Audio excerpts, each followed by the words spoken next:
आप सभी को मेरा नमस्कार। आज मैं आपको जो बाल कथा सुनाने जा रही हूँ, इसे मुंशी प्रेमचंद्र जी ने लिखा है, जिन्हें उपन्यास सम्राट भी कहा जाता है। बहुत सुंदर ये कथा है। आइए सुनते हैं ये कहानी। शेर और लड़का। एक गड़रिये का लड़का गाय बैलों को लेकर जंगल में गया और उन्हें जंगल में छोड़कर एक झरने के किनारे मछलियों का शिकार करने लगा। जब शाम होने को आई तो उसने अपने जानवरों को इकट्ठा किया, लेकिन एक गाय का पता नहीं था। उसने इधर उधर दौड़ धूप की, मगर गाय का पता न चला। बेचारा बहुत घबराया। मालिक अब मुझे जिंदा ना छोड़ेंगे। उस वक्त ढूंढने का मौका न था, क्योंकि जानवर फिर इधर उधर चले जाते। इसलिए वह उन्हें लेकर घर लौटा और उन्हें बाड़े में बांधकर बिना किसी से कुछ कहे गाय की तलाश में निकल पड़ा। उस छोटे लड़के की यह हिम्मत देखो। अंधेरा हो रहा है, चारों तरफ सन्नाटा छाया हुआ है, जंगल भाएं भाएं कर रहा है, गीदड़ों का हौवाना भी सुनाई दे रहा है, पर वह बेखौफ जंगल में बढ़ा चला जाता है। कुछ देर तक तो वह गाय को ढूंढता रहा, लेकिन जब और अंधेरा हो गया तो उसे डर मालूम होने लगा। जंगल में अच्छे अच्छे आदमी डर जाते हैं, उस छोटे से बच्चे का कहना ही क्या। मगर जाएं कहाँ। जब कुछ न सूझी तो एक ऊंचे पेड़ पर चढ़ गया और उसी पर रात काटने की ठान ली। उसने पक्का इरादा कर लिया था कि बगैर गाय को लिए घर नहीं लौटूंगा। दिन भर का थका मांदा तो था ही, उसे जल्दी नींद भी आ गई। नींद चारपाई और बिछावन नहीं ढूंढती। अचानक पेड़ इतनी जोर से हिलने लगा कि उसकी नींद खुल गई। वह गिरते गिरते बचा। सोचने लगा, पेड़ कौन हिला रहा है। आंखें मलकर नीचे की तरफ देखा तो उसके रोए खड़े हो गए। एक शेर पेड़ के नीचे खड़ा उसकी तरफ ललचाई आंखों से ताक रहा था। उसकी जान सूख गई। वह दोनों हाथों से डाल से चिमट गया। नींद तो भागी गई। कई घंटे गुजर गए, पर शेर वहां से जरा भी न हिला। वह बार बार गुर्राता और उछल उछल कर लड़के को पकड़ने की कोशिश करता। कभी कभी तो वह इतने नजदीक आ जाता कि लड़का जोर से चिल्ला उठता। रात जैसे तैसे कटी। सवेरा हुआ।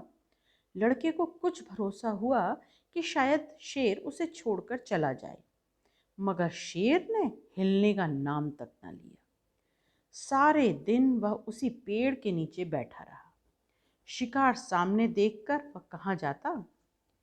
पेड़ पर बैठे बैठे लड़के की देह अकड़ गई थी। भूख के मारे बुरा हाल था, मगर शेर था कि वहां से जौ भर भी नहीं हटता।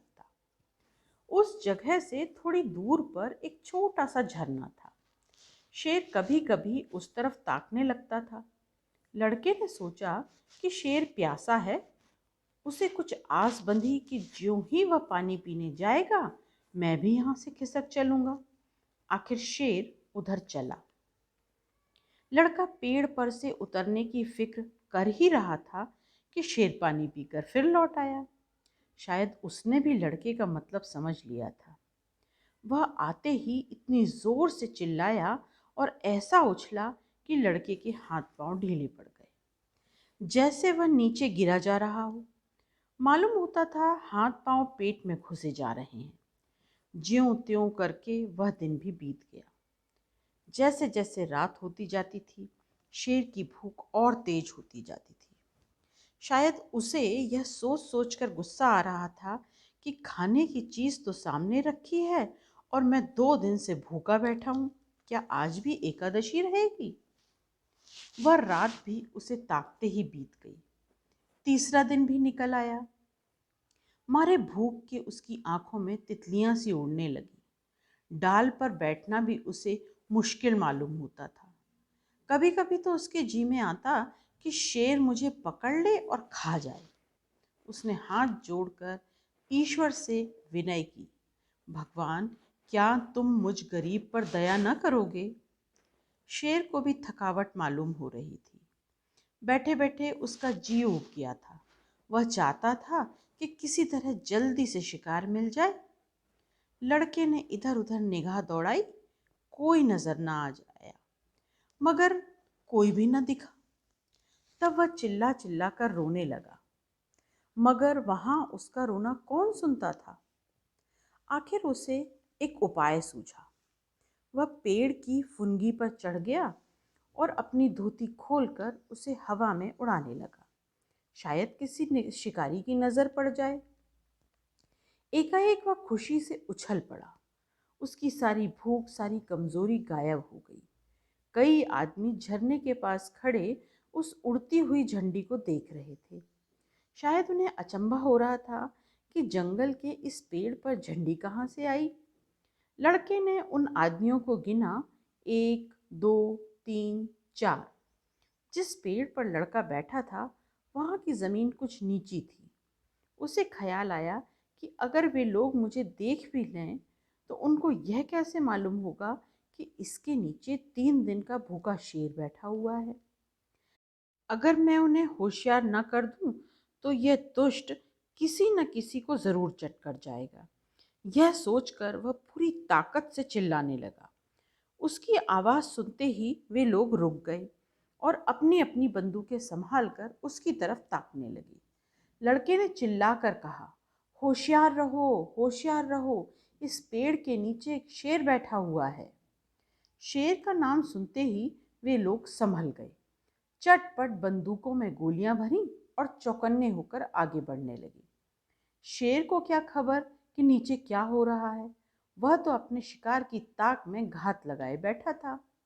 यकायक पैरों की आहट पाते ही वह चौंक उठा और उन चारों आदमियों को एक टोले की आड़ में देखा।